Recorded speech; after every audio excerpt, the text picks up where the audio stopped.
পালানোর আগে শেখ হাসিনা যা যা করেছিল সেসব শুধু সিনেমাতেই দেখা যায়।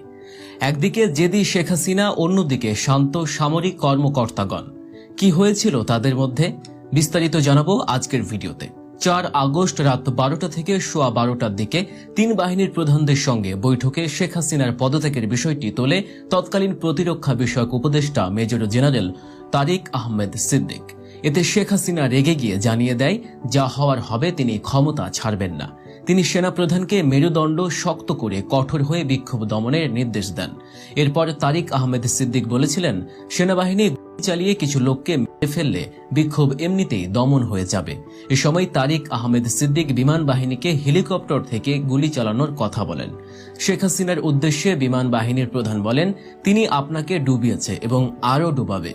আন্তর্জাতিক অপরাধ ট্রাইব্যুনালের শুনানিতে সব তথ্য জানান চিফ প্রসিকিউটর মোহাম্মদ তাজুল ইসলাম।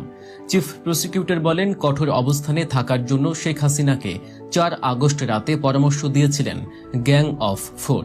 তারা হলেন আওয়ামী লীগের সাধারণ সম্পাদক ওবায়দুল কাদের, সাবেক স্বরাষ্ট্রমন্ত্রী আসাদুজ্জামান খান কামাল, সাবেক আইনমন্ত্রী আনিসুল হক ও সাবেক প্রধানমন্ত্রীর উপদেষ্টা সালমান এফ রহমান। তাদের পরামর্শ ছিল কোনোভাবেই নরম হওয়া যাবে না। এবার আসে 5ই আগস্ট। সেদিন গণভবনে সকালে একটি বৈঠক হয়। তখন আইজিপি বলেন, পরিস্থিতি যে পর্যায়ে গেছে তাতে পুলিশের পক্ষে আর বেশি সময় এমন কঠোর অবস্থান ধরে রাখা সম্ভব নয়। এরপর সামরিক কর্মকর্তারা শেখ হাসিনাকে ক্ষমতা ছেড়ে দেওয়ার পরামর্শ দেন। ওই বৈঠকের এক পর্যায়ে শেখ হাসিনা রেগে যান এবং বলেন, তাহলে তোমরা আমাকে গুলি করে মেরে ফেলো এবং গণভবনে কবর দিয়ে দাও। শেখ হাসিনার কাছে সামগ্রিক পরিস্থিতি ব্যাখ্যা করা হয় এবং তাকে পদত্যাগ করতে আবার অনুরোধ করেন সামরিক কর্মকর্তারা। তারা বলেন, সময় দ্রুত ফুরিয়ে যাচ্ছে। বৈষম্য বিরোধী ছাত্রদের ডাকে লং মার্চ টু ঢাকা কর্মসূচির কারণে গণভবন অভিমুখে মিছিল আসছে। শেখ হাসিনা তখনও পদত্যাগের সিদ্ধান্ত নেননি। এক পর্যায়ে শেখ হাসিনাকে ছোট বোন শেখ রেহানা বোঝানোর চেষ্টা করেন। শেখ রেহানা এক পর্যায়ে শেখ হাসিনার পা জড়িয়ে ধরেন, কিন্তু শেখ হাসিনা তাতেও পদত্যাগে রাজি হচ্ছিলেন না। পরে শেখ হাসিনার ছেলে সজীব অজিত জয়ের সঙ্গে কথা বলেন শীর্ষ সামরিক কর্মকর্তারা।